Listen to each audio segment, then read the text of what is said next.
until my well runs dry. Send all your sins all over me, baby, baby.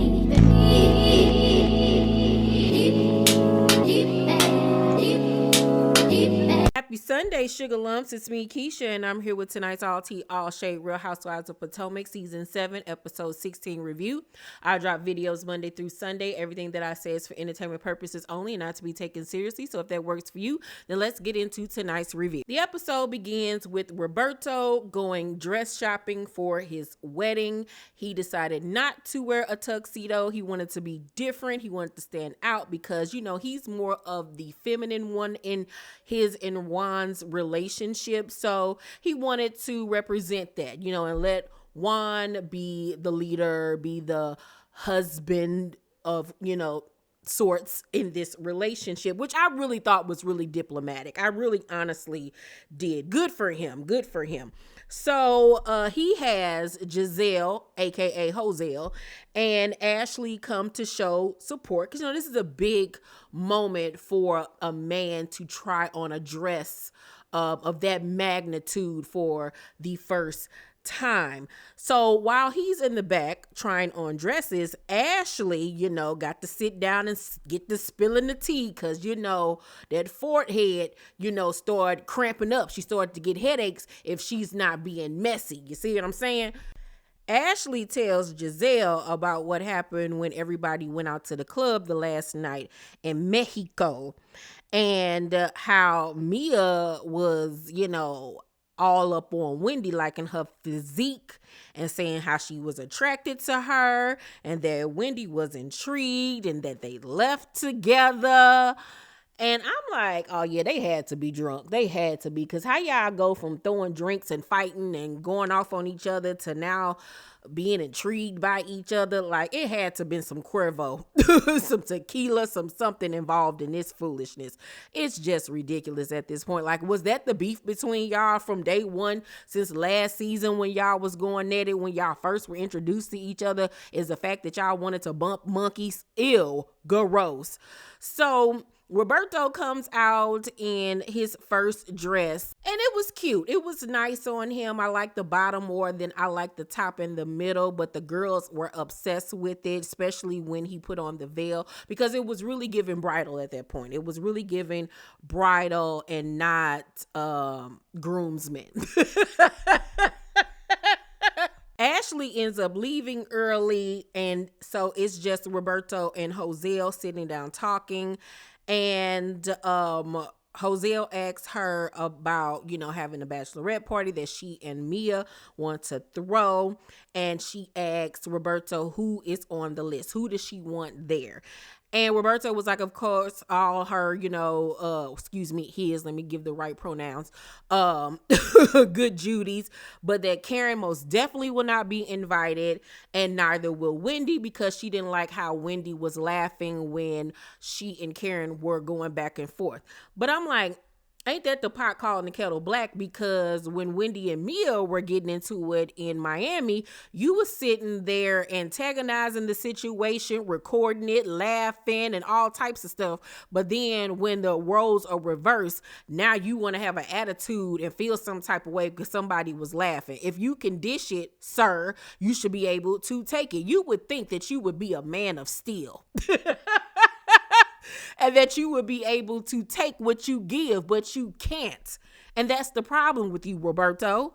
We then see Karen and Wendy meet up, and I am loving this duo. I am loving them being friends. I think that going into season 8, I would love to see Karen, Wendy, and Candy Eyes team up together. They would be the dynamic trio of all trios, because all three can read down and they are all force multipliers and would literally have Hoselle and Roberto and Mama Mia running in their boots. Okay, I need this trio together next season. Make it happen, ladies.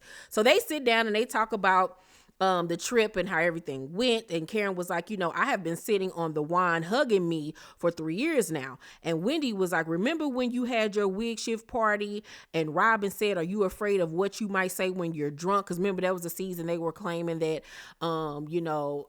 Karen had a drinking problem and that she, was getting loose with the drink or whatever. And this was when Karen had got drunk at what's her name, Monique's house in the basement, and was spouting off a lot of stuff about her and Ray's situation. And Karen was like, no, but you should be concerned with what Juan said when he's drunk. So Wendy was like, now it all makes sense where that came from. And Karen was like, yeah, Robin knew, she been knew. And I told y'all last week that what Karen was saying was true tea. While everybody was sitting here laughing and saying Karen is delusional and Juan don't want no Karen, I told y'all the way Robin reacted and her response said everything. She'd already heard that story before about Juan hugging her inappropriately and saying that he wanted Karen to be a part of their threesome. She knew. And I don't understand why people was laughing about Juan not being attracted to Karen. If he's attracted to Roberto, why wouldn't he be attracted to Karen? They both look like old white women. Like, ooh-wee. You know what I'm saying? If he is attracted to Michael, what makes you think he wouldn't be attracted to Karen? Like, come on now, y'all better start looking at stuff for what's the real true tea and not just glossing over everything. So Karen, however, denies that it was her in that pic with quote unquote Mr. Blue Eye. She said that it wasn't her, even though she didn't get to see the pic. And Wendy didn't get to see the picture either because Roberto was being funny and didn't show her either. And I'm like, Karen, it's obvious that you got some, fresh meat on the side. Once again, we all don't care. And I hope at the reunion you finally just say what it is and just keep it moving so these girls can leave you alone about the situation, because you deserve to get your back broke too. Okay? Just because Ray is on his last stairway to heaven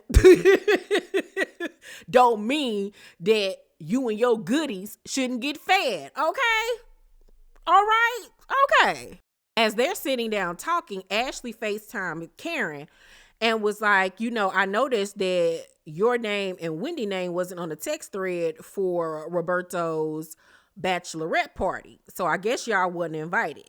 And so Wendy is really upset with this because she thought that her and Roberto were trying to, get their friendship back in track and everything. And she was just like, what is the issue? Like, she really could not understand what is Roberto's problem. And I'm like, Roberto don't even know what Roberto's problem is. You know what I'm saying? So how could you possibly know? It doesn't make sense.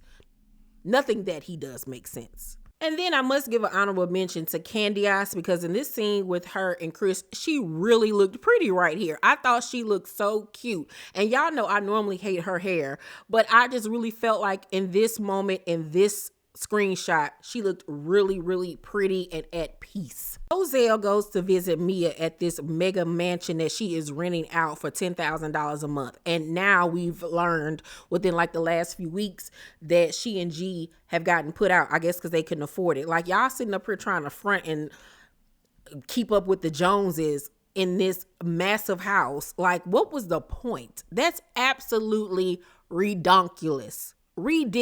Like, I don't even feel sorry for Mia and G, because they obviously make really silly financial decisions. So they sit down and they discuss what Ashley told Hoselle at the bridal shop.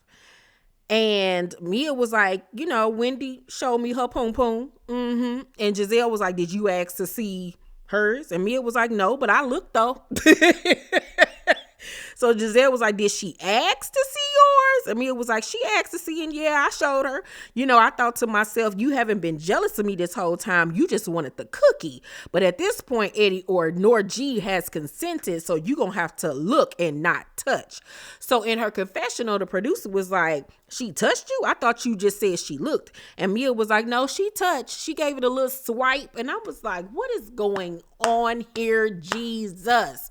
Everybody needs to go to church. Clean up, everybody do your share. Clean up, everybody go to church. Cause y'all need Jesus. What is going on here? This lady done poured a drink on you and now you over here swiping her JJ like it's a credit card. Girl, I'm going to bed. I cannot. So Mia says that she and Jacqueline still haven't talked and that Jacqueline called her saying she was sorry and wanted to come over and have a conversation, but Mia said no. Like Mia just being so blasé about the situation. She is acting like this lady don't mean nothing to her. Like they did not have a 30-year friendship. And I honestly feel where Jacqueline is coming from, where it seems like Mia has let the show and fame go to her head. And it's like she's willing to do and say anything for clout. And it's really, honestly, really sad. It's the day of Robin's bachelorette party. And Mia and Ashley come dressed alike. They both have on this see-through purple, what is this? Snakeskin print jumpsuit that they look like they probably got off of Fredericks of Hollywood or something, child.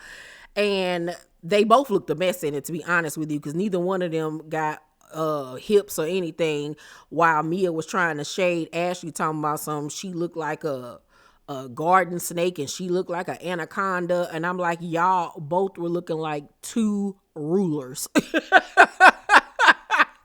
Two rulers, like, no ma'am, Pam. But, you know, they was cute at the end of the day.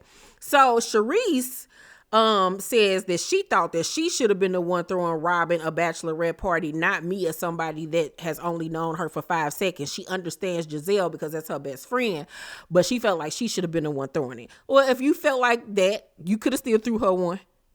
Oh, okay. All right. Sitting up there looking like Marshawn Lynch in a dress.